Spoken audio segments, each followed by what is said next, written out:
What if every argument you've had in the past week was based on a misunderstanding? What if your first reaction, the one that made your chest tighten, your voice rise, or your thoughts spin, wasn't truth, but a test? Marcus Aurelius taught this, and if you understand it, you'll never get angry again.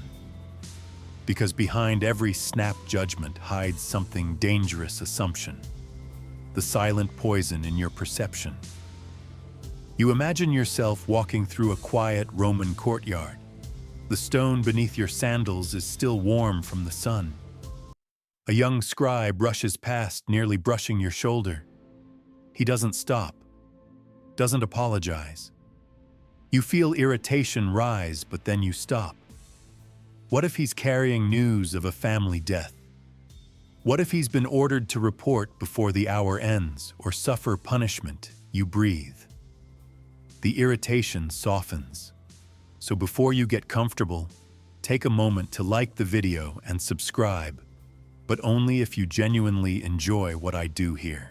And to explain why it is so important, we need to start with what seems the simplest. Your first reaction is not always the right one. Stoicism teaches you this not through grand proclamations, but through small disciplines. Epictetus said, "When someone does you wrong, immediately consider what view they hold about good and evil." Meaning people don't hurt you on purpose. They hurt you out of blindness, fear, confusion, just like you've hurt others. Scholars debate whether this view gives too much grace, whether Stoics excuse behavior. But that's not the point. The point is, if you rush to judge, you've already lost your grip on reason. And a Stoic always guards their reason. You reflect on a time someone misunderstood. You twisted your words, misread your silence, filled the gaps with suspicion. How did that feel? Now reverse it. How many times have you done the same, and why? Because your brain loves patterns. It sees a late reply and calls it rejection. It sees a frown and assumes contempt. It hears a short answer and invents a betrayal. But Stoicism is the art of interruption, of holding back the inner storm, of training yourself to pause, not to be passive, but to be precise. Today's world moves fast, but judgment is faster. An untrained judgment is a trap. So tonight, you begin this new practice: slow your reaction. Withhold the story your mind is telling. Let things be unknown. Let people be human. And in that gap between reaction and judgment, you find something unexpected: freedom. You think you're calm, you think you're rational. But then someone raises their voice. A friend ignores your message. A stranger cuts in front of you without so much as a glance. And suddenly your stomach tightens. Your breath shortens. Your mind starts writing a script, fast and sharp. This is how misunderstandings are born, not from facts, but from fog. Epictetus warned, if someone irritates you, realize that it is your own opinion which has irritated you, not their action, not their words, your opinion about them. It's hard to swallow. You want to believe that your anger is justified, that your indignation is righteous. But Stoicism whispers, slow down. You're not seeing clearly, not yet.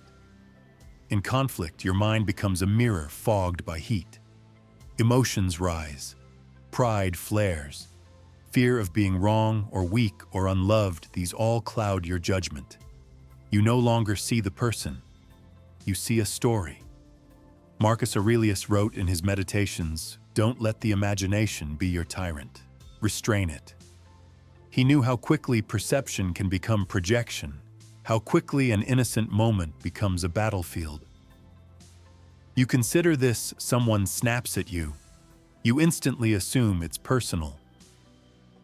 But what if they're grieving? What if they're ill? What if they've just received devastating news? You don't know. Not really. But your mind hates not knowing, so it fills the space with assumption. And then you react to the story, not the truth. Scholars of Stoicism often point to this as one of its greatest strengths and its greatest challenge. The strength, it trains you to slow down, to step back, to let emotion cool before making judgment. The challenge, it demands that you doubt yourself first, not the other. You replay a moment from today when irritation flared. Someone misunderstood you or ignored you, and your mind sprinted to conclusions. Now you ask, what was the story I told myself? You sit with it, not to scold yourself, but to see how quickly fog rolls in when pride, fear, and haste collide. And here's the gift of Stoicism: you don't need to act on your first interpretation. You can observe it, question it, let it pass like mist burning off in morning sun. Because the calmer mind sees more, the quieter mind sees deeper. So next time conflict rises, remember this: you're not in battle with another person. You're in battle with your interpretation. Win that and you win peace. The candle flickers beside your hand, casting golden ripples across the page. You're writing, but not for others. You're writing to steady the mind. This is what Marcus Aurelius did night after night in the quiet of his tent or his study. Not as an emperor, but as a man fighting the chaos within. He never intended for his meditations to be read by the world. They were reminders to himself, to wait, to observe, to see with clarity before choosing judgment. You begin to understand why. Don't be overheard speaking to yourself with bitterness, he wrote, or thinking unkindly of others. Even in silence, your soul must stay just. This is how he trained, by facing each frustration with the pen instead of the sword. Each conflict became a mirror, each misjudgment a lesson. He didn't trust his first reactions. He knew the mind rushes to assign blame, especially when wounded or tired. So he paused, he breathed, he wrote.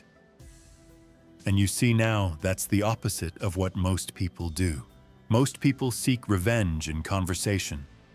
They vent, they accuse, they replay slights like broken records. But Marcus went inward. He didn't lash out, he reflected. Scholars still wonder how such restraint was possible from a man with absolute power. Why didn't he rage? Why didn't he crush his enemies like others did? Because Marcus Aurelius wasn't governed by impulse. He was governed by reason, and reason requires patience. Today, you can feel the pull of quick judgment everywhere. A text without a reply, a glance that feels dismissive, a decision that leaves you out. Your thoughts speed ahead, they're ignoring me. They don't respect me. They've betrayed me. But what if, like Marcus, you paused? What if you took time not to suppress emotion, but to separate it from truth? You consider doing what he did. Open a journal, light a small flame, and ask, what story am I telling myself? Is it based on fact or on fear? Do I know their motives, or am I inventing them? That small ritual, 5 minutes of stillness, can change the shape of your entire day. It won't make you cold. It will make you clear. You lie back now and think of something that bothered you today. Could you write it down? Not as an accusation, but as a question. That's what Marcus did. He didn't solve every misunderstanding, but he prevented many from growing fangs. So tomorrow, when a moment sparks heat in your chest, reach for calm. Reach for the space between trigger and story. Because in that space, you'll find Marcus' pen-in-hand judgment, suspended wisdom rising like light from a flame. You stand at a Roman gate as two men argue. One is red-faced shouting, the other silent but wounded. Neither sees the full picture. Neither knows the full story. Yet both are convinced they're right. This is where Stoicism urges caution. Epictetus warned, you must understand that seeing is not understanding. A wise person always suspects that something is missing. That's the heart of this section, the missing context principle. You think back to your own life. How many times have you judged someone for being rude, lazy, or inconsiderate only to later discover they were sick, grieving, overwhelmed, or afraid? That's the danger of misunderstanding. It moves quickly and quietly. And when you rush to assign blame, you ignore the unseen. Epictetus lived most of his life as a slave. He knew what it meant to be misjudged. People saw his status and assumed ignorance. They saw his limp and assumed weakness. But beneath those surface impressions lived one of the sharpest minds of the ancient world. So he taught his students, don't trust first impressions. Assume there is more. It's not about making excuses for others. It's about remaining open, mentally agile, willing to revise your judgment as new information emerges. This flexibility isn't indecisiveness, it's wisdom. Scholars debate whether this Stoic patience makes people too tolerant, too slow to act. But Stoicism isn't about tolerating harm. It's about preventing error. Judging hastily is its own kind of harm. There's an old Roman tale of a merchant accused of theft. The city was ready to punish him. But one magistrate paused and asked, "What if we are punishing an honest man for speaking too little?" He ordered more investigation. Days later, the truth emerged. The man had tried to return a debt only to be mistaken for a criminal. Misjudgment once made is hard to reverse, so you ask yourself, how often do I assign motive where there's only mystery? How often do I mistake silence for disrespect or distraction for indifference? The answer might humble you. Tonight, reflect on a recent misunderstanding. What context might have been missing? What assumptions filled that gap? Could you replace suspicion with curiosity? That's the practice. To pause before the verdict. To wonder what you don't know. To admit that your perception, no matter how sharp, is still limited. And in that admission, something beautiful happens. You gain space. Space to forgive. Space to breathe. Space to see more clearly. That's where the Stoic lives, not in judgment, but in watchful grace. A man walks through the Roman marketplace, glancing left, then right. He sees someone whisper and instantly assumes it's about him. He sees another look away and imagines insult. But no one has spoken to him directly. No one has named him. And still his blood begins to rise. You've done the same. You see what you expect to see, not always what's real. And that's what the Stoics warn you about, what the eyes don't see. The mind makes up. Seneca wrote, "We suffer more in imagination than in reality." The Stoic path doesn't just train you to endure pain, it trains you to doubt your conclusions when they arise from shadows. Assumptions are heavier than ignorance, because ignorance admits it doesn't know. But assumptions pretend to know and then build entire stories from invisible threads. You think about a recent moment. Someone's silence made you uneasy. You read into it. You assumed their mood had to do with you. But maybe it didn't. Maybe they were tired. Maybe they were preoccupied. Or maybe they were just silent. But your mind filled the silence with meaning. It rushed to shape an explanation because uncertainty makes you uncomfortable.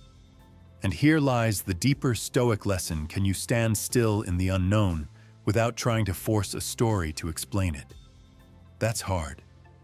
Scholars call this tendency apophenia, the brain's pattern-seeking instinct. We connect dots that don't belong together. We assign motives without evidence. And in relationships, this creates distance, suspicion, unfairness. Epictetus warned, "It is not the facts that disturb us, but the view we take of them." If someone doesn't greet you, you think it's coldness.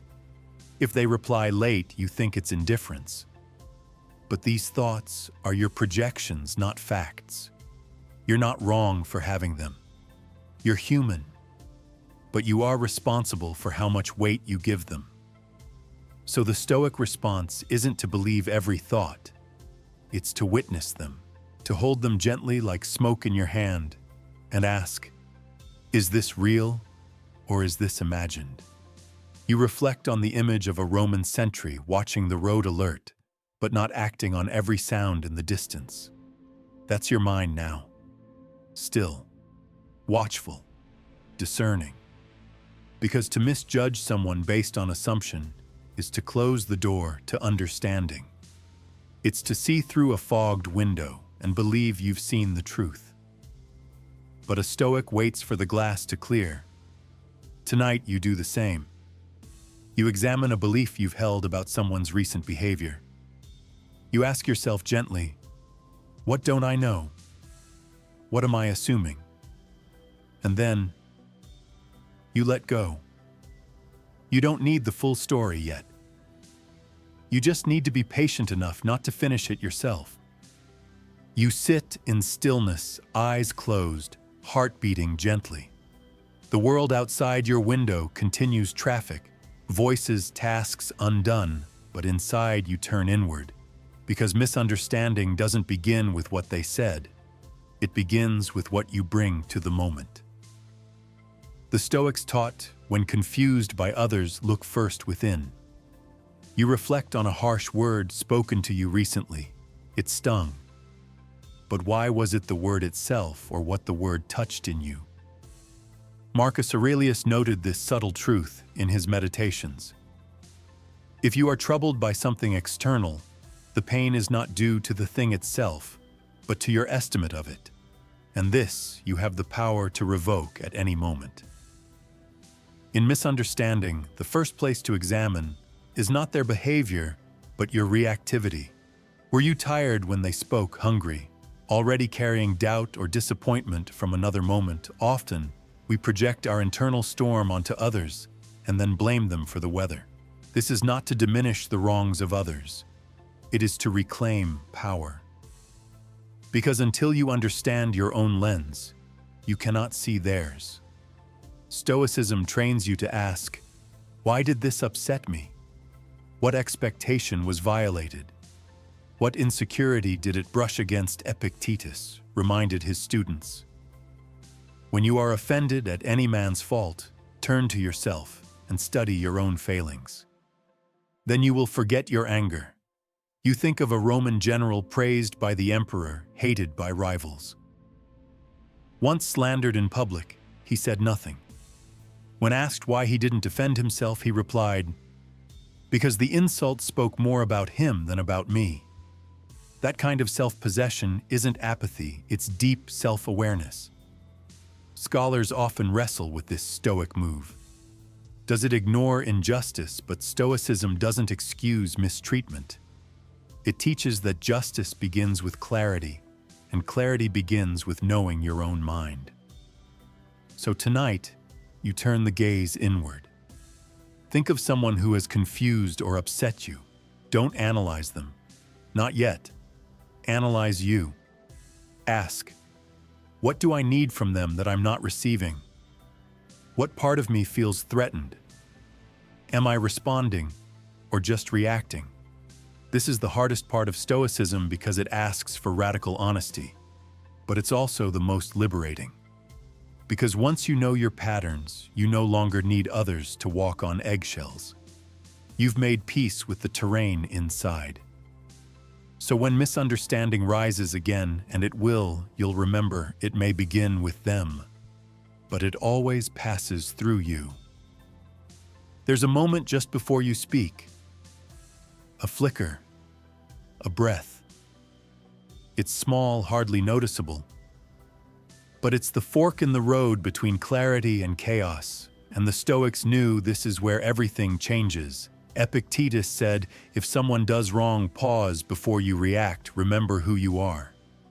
That pause isn't weakness, it's mastery. You remember a time when you didn't pause, when you answered too quickly, judged too fast. The words came out sharp. The tension lasted hours, maybe days. And afterward, you asked yourself, why didn't I wait? Why did I have to respond immediately? Because reaction is easy, instinctive. It feels righteous. But response measured, reasoned, delayed, that's discipline. You imagine a Stoic at a Roman tribunal, a senator falsely accused of bribery. The crowd murmurs, the magistrate scowls, but the senator breathes. He doesn't defend himself at once. He listens. He observes. And only then does he speak with clarity, not heat.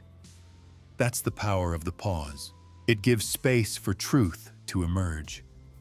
It protects your inner peace. It grants others the dignity of not being misjudged. Marcus Aurelius practiced this constantly. When generals brought him rumors of betrayal, he didn't punish based on gossip. He waited. He investigated. He asked questions without tone, without assumption. Is this thing in my control? He would ask himself. Does it need an immediate answer? Usually it didn't. Scholars point to this habit as one of the traits that made him a rare kind of ruler. He delayed judgment not to seem wise, but to be wise. And you too can begin practicing it now. You don't need to respond to every message the moment it arrives. You don't need to correct every misunderstanding right away. You don't need to match every offense with a counterstrike. Instead, you take a breath. One breath. That's all. And in that breath, a new path opens. You let your mind cool. You consider, is this about me or about them? Is this even mine to solve? That's Stoic discipline, not a suppression of feeling, but a redirection of energy. So tonight, remember, the next time you feel your chest tighten, your hands curl, your tongue sharpen, don't act yet. Pause. Let the feeling rise, then let it pass. And only when you can see clearly, speak clearly. That moment, simple, silent, brief, is your practice. And over time, it becomes your power. You sit across from someone who hurt you, or perhaps just confused you. You don't understand why they acted the way they did, why they spoke those words, made that choice, left that silence hanging in the air. You feel the urge to say, how could you, or what were you thinking? But the Stoic inside you leans forward and whispers, no one thinks they are wrong. That's the unsettling truth. Epictetus taught that every person acts from what they believe is good or necessary, even when they're deeply mistaken. Every man is moved by what appears good to him, he said. Even tyrants, even liars, even those who betray. Not because evil is always intentional, but because clarity is rare. You let that sink in. It doesn't mean you excuse everything, but it means you understand when someone acts poorly, they usually think they're protecting themselves, preserving dignity, seeking fairness, or simply surviving. Marcus Aurelius practiced this insight in his rulership. Surrounded by flatterers, schemers, and disloyal friends, he still wrote, whenever you are offended, consider first, what did this person believe was right? This reframes everything. You imagine someone who wronged you recently, someone who dismissed your efforts, spoke carelessly, criticized unfairly. Your instinct is to judge. But now you pause. What did they think they were doing? Were they scared, pressured, unaware? You don't know. Not yet. But Stoicism asks you to try seeing through their behavior, not just at it. Scholars often debate this aspect of Stoicism. Isn't it naive? Doesn't it open you up to manipulation? Perhaps. But the Stoic doesn't ignore truth. They just don't assume they have it all. They don't confuse reaction with understanding. There's a story of a Roman woman accused of theft. The guards arrested her publicly. But one magistrate trained in Stoic ethics questioned the urgency. Let us not act on the crime we imagine. Let us wait for the truth. Days later, it was revealed the woman had actually been retrieving what had been stolen from her. That's the lesson. You do not need to defend everyone, but you must defend your judgment from corruption, by pride, by haste, by the illusion of certainty. Tonight, revisit a misunderstanding. Ask yourself, what might they have believed? Not to let them off the hook, but to free yourself from carrying blame they never meant to place. You don't need to agree with their actions, but you can understand they didn't see what you saw, and maybe, just maybe, if you were them in their shoes, carrying their fears, you might have done the same. The insult lands. Quiet, cutting, unexpected. You feel the sting before your mind even forms the full meaning. And like a reflex, the story begins. They disrespected me. They hate me. They're trying to hurt me. But if you pause just for a moment, you might see what the Stoics saw. Behind every offense, a wound. Epictetus said, "When someone speaks ill of you, instead of defending yourself, say, 'He must not know me very well to speak that way.'" You hear the humility in that, the restraint. It doesn't mean you're weak. It means you recognize a deeper truth. People lash out not from strength, but from suffering. You think of a time you snapped at someone. You were exhausted, pressured, holding back tears about something unrelated, and that person caught the sharp edge of a moment they didn't create. You didn't mean to harm them, but the pain escaped anyway. Now reverse it. That person who offended you, are they not carrying their own invisible burdens? Marcus Aurelius knew this well. In his Meditations, he wrote, "When you wake up in the morning, tell yourself the people I deal with today will be meddling, ungrateful, arrogant, dishonest, jealous, and surly. They are like this because they cannot tell good from evil." He didn't write that to excuse them. He wrote it to prepare himself, to meet offense not with retaliation, but with understanding.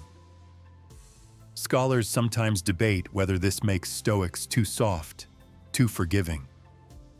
But Stoicism is not about tolerating abuse, it's about seeing reality clearly. And one clear truth is this: offense is often misdirected pain. There's a story from Rome of a servant who spilled wine on a nobleman's robe.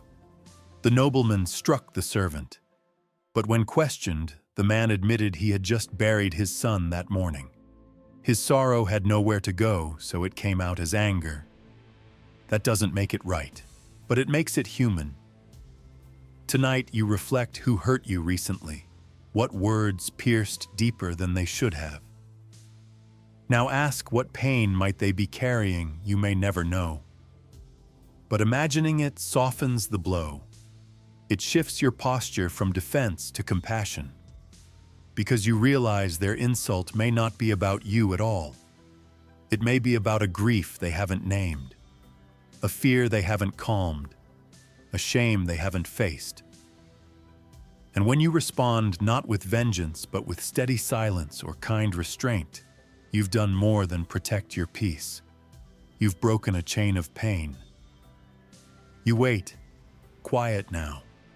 No replies, no explanation, no apology. The misunderstanding lingers in the air like smoke. You want to clear it. You want answers. But Stoicism teaches a strange, liberating idea: let nature do the explaining. Marcus Aurelius wrote, "Time is a great purifier. What is hidden will show itself. What is false will fall away." All you must do is remain patient and true. You don't need to chase every misunderstanding. You don't need to argue your case in every room. You just need to live clearly and allow truth to surface in its own time. This isn't passivity. It's confidence in the unfolding of events. It's the practice of non-interference with what must reveal itself slowly. You imagine a Stoic in the Roman Senate falsely accused of bribery. Rather than defend himself immediately, he chooses silence. Not from fear, but from principle. Days later, evidence surfaces. The accuser retracts, and the truth arrives late but clean. You think of how often you try to force understanding. You explain, defend, repeat yourself, and still others twist your words, doubt your intent, assume the worst. It's exhausting. But Epictetus would ask, is it your job to be believed or to be aligned with your own virtue? That question changes everything. Scholars sometimes push back here. What about urgency? What if reputations are on the line? But the Stoics didn't suggest never speaking. They suggested waiting for the right moment. A moment when your words are no longer reacting, but revealing. Not defensive, just clear. So you let misunderstanding live. For a little while. You trust that time, character, and consistent action will do what explanations cannot. Because truth, like oil, rises without help. Tonight, you practice this. You revisit a recent situation where someone misunderstood you. You feel the urge to clarify, correct, plead, but instead you ask, is this misunderstanding harming anyone now or just my ego? And if it's only your ego that's bruised, you let it be. You walk forward with peace, with silence, with the kind of dignity that needs no defense. Because truth doesn't panic. It just waits. The courtroom in your mind is always open. A word misheard, a look misread, and suddenly you become judge, jury, and executioner. But Stoicism reminds you, you are not the judge of the world. Marcus Aurelius wrote with piercing humility, you always own the option of having no opinion. There is never a need to judge. Things are what they are. Let that settle. You don't need to weigh in on everything. You don't need to understand every motive. You don't need to label every moment as right or wrong. You can simply observe quietly, calmly, like a mountain above a storm. This isn't indifference. It's wisdom. Epictetus reminded his students, we are not offended by events, but by the judgment we place upon them. And judgment, especially about others, is a heavy responsibility to carry, one that often lacks evidence. You recall a time you criticized someone silently. Their tone annoyed you. Their decision felt foolish. But what were you really seeing? A fraction of their day, a flash of their life. One small behavior filtered through your own mood, and yet you passed sentence. The Stoics invite you to set down the gavel, to resist the urge to make assumptions into verdicts, to recognize that you don't know what someone else has lived, what they believe, what pressures shape them. Even Marcus Aurelius, emperor of Rome, ruler of armies, master of law, wrote, "Do not waste what remains of your life in speculating about others." Scholars sometimes interpret this as withdrawal, but true Stoicism doesn't withdraw, it simply refuses to dominate. It prefers clarity to control. You imagine a Roman elder walking past two men quarreling in the street.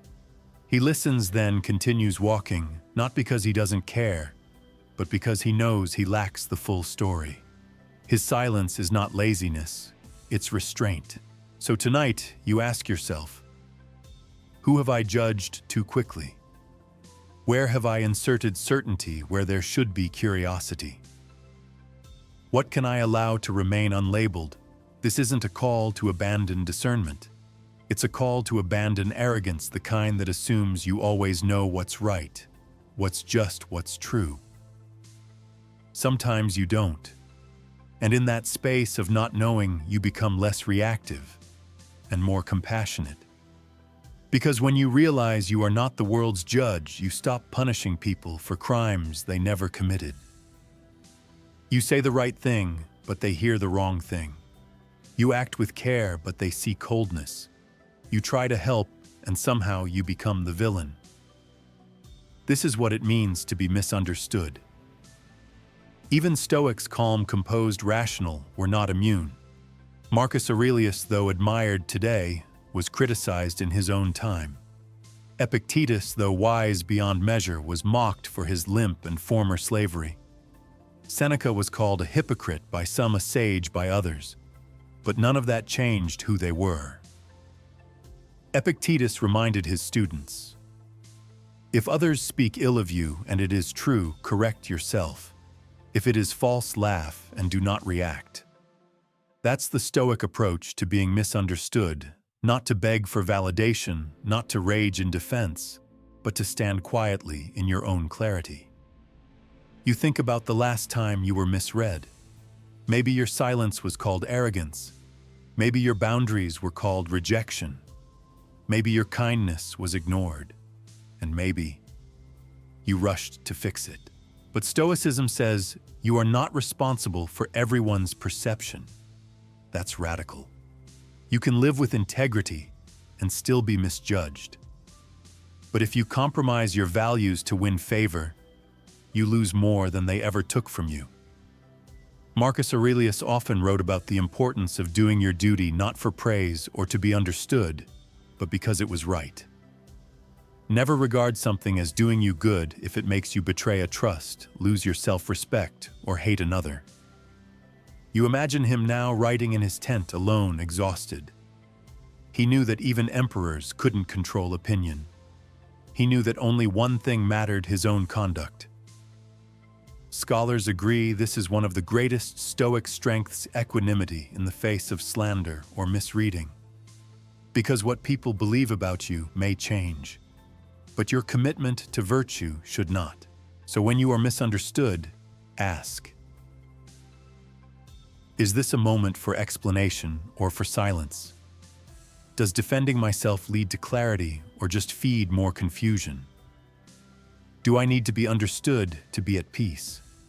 Tonight, reflect on a recent moment where you felt unseen or misrepresented. Can you let it go, not out of weakness, but out of strength?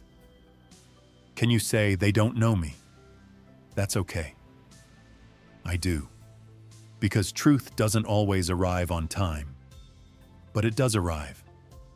And when it does, you'll be standing where you've always been, not reacting, not bending, just quietly aligned with your values. You've paused, you've reflected, you've seen how quickly misunderstandings rise and how often they are fueled by wounded egos, imagined threats, or incomplete stories. But now the Stoics offer you a harder path. Correct gently without condemnation. Because there will be times when someone truly misunderstands you, or misjudges a situation, or spreads confusion, and instead of lashing out or retreating, the Stoic answer is correct with care. Not to win, not to punish, but to restore harmony. Epictetus said, "Do not be angry with those who make mistakes, but guide them kindly. Teach them if you can." That's a higher discipline than silence. You imagine a Roman teacher watching his student misquote a lesson in public. The crowd laughs. The teacher doesn't. He waits until later, then gently, calmly points out the error. No shame, no sarcasm, just truth placed in the right hands at the right time. That's what Stoicism trains you to do, to correct, but never to condemn. Marcus Aurelius lived this with his generals. When they failed, he did not humiliate. He redirected. When they spoke wrongly, he listened first, then asked questions. Always questions. Because inquiry invites growth. Accusation only invites defensiveness. You remember a time someone got something wrong about you publicly or privately. You wanted to react. You wanted to prove them wrong. But Stoicism would ask, why is your peace dependent on their perception? Or can truth stand on its own? This is the paradox. Sometimes silence is too little, but aggression is too much. The middle path is measured correction, guided not by ego, but by service. Scholars admire this Stoic ethic. It forms the basis of leadership without tyranny, of guidance without domination. A difficult art, especially in a world where every disagreement feels like a battle. So tonight you recall someone who misunderstood you or whom you misunderstood. Ask, can I speak with them not to correct their error, but to understand how they arrived there? Can I bring clarity without force? Can I correct the moment and still preserve the relationship? That's your practice now. Not just to avoid judgment, but to handle it well when it arises. To let your words heal, not wound. Because what you do with misunderstanding reveals whether you serve your pride or your principles. You think of someone you judged once, harshly, instantly. Maybe they cut you off mid-sentence. Maybe they dismissed something you deeply valued. Maybe they failed to meet an unspoken expectation. And so, like a wall, your heart closed. But what if the Stoics offered you a ladder instead? From judgment to compassion, that's the arc. Not because judgment is always wrong, but because compassion is always richer, always freer. Epictetus once told his students, when you see someone in error, don't mock or hate them. Rather thank the gods that you have been spared the same blindness. That doesn't mean you look down from a pedestal. It means you remember how easily you could have made the same mistake. You remember being tired, scared, hurting, acting in ways you regretted. So when others falter, Stoicism says, don't take it personally. Take it as your chance to rise. Marcus Aurelius modeled this beautifully. Surrounded by treachery, betrayal, and the daily frustrations of running an empire, he still wrote, whenever you find yourself blaming someone, consider first whether you've ever done the same thing. That's not softness. That's strength without cruelty. The kind of strength that doesn't need to punish to prove itself. And yes, scholars debate whether this Stoic detachment dulls the edge of justice. But Marcus shows us otherwise. His compassion wasn't passivity, it was strategy. He corrected gently. He ruled justly. But he never let anger make his decisions for him. You walk through your day now re-examining one moment where judgment arose. Can you walk it back? Can you say they're struggling just like me? Just in a different way. This doesn't mean letting everything go. It means you respond from clarity, not from ego. When a friend forgets to show up, you wonder, are they careless or overwhelmed? When someone speaks unkindly, you ask, are they cruel or carrying weight I can't see? Stoicism trains you not to ignore patterns, but to assume pain before you assume evil. So tonight, you soften your gaze. Not to be naive, but to be free. Because holding on to judgment is like carrying a stone in your chest. But compassion, that's like placing the stone down and walking on without it. You forgive. Not because they asked, but because you no longer need the burden. And in that moment, you rise. You wake early. The world still sleeps. No messages yet. No noise. Just you, breath steady, thoughts soft. And in this moment of silence, one final Stoic reminder rises: the wise withhold opinion. This is the opposite of what you've been taught. In a world that rewards, hot takes, fast judgments, and instant responses, Stoicism whispers something radical: you don't need to have a position on everything. Marcus Aurelius lived by this, surrounded by advisors urging him to judge quickly, generals demanding decisions, and citizens offering complaints. He still returned to stillness. He wrote, "Does this require my opinion? If not, I will pass it by." How often do you offer opinions you haven't examined? How often do you join conversations just to be heard, without knowing, without listening, without asking? Stoicism doesn't forbid opinions. It simply asks, is this necessary? Is this kind? Is this wise?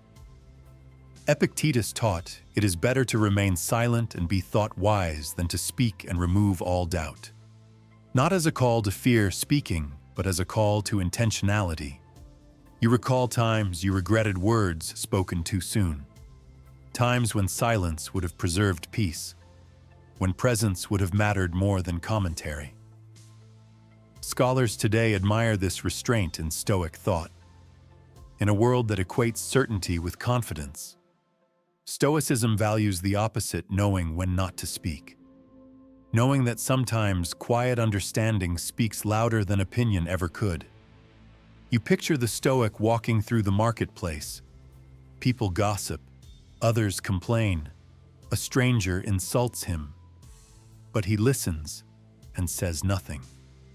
Not because he is cold, because he knows not every seed needs watering. Not every fire deserves more wood.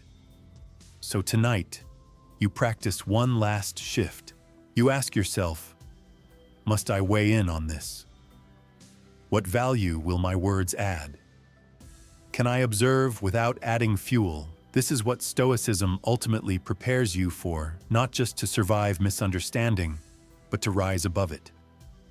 To speak when needed, to withhold when wise, to move through life as someone who sees clearly, but does not need to comment on every shadow. Because judgment may feel powerful, but restraint, that's peace. Now as night wraps softly around you, the noise of the world fades. No more debates, no more doubts. Just stillness and the calm you've earned. You've walked through the tangled path of misunderstanding. You've seen how quickly the mind can mislead, how easily emotion turns to judgment, how frequently you forget to ask, "What don't I know?" but now you know better. You've sat with Marcus under the olive trees. You've walked beside Epictetus through crowded streets. You've watched restraint in action and grace in silence. And more than anything, you've learned to pause, to question your reactions, to hold space where certainty once lived. That is a rare skill. Not everyone can do it. Not everyone wants to do it.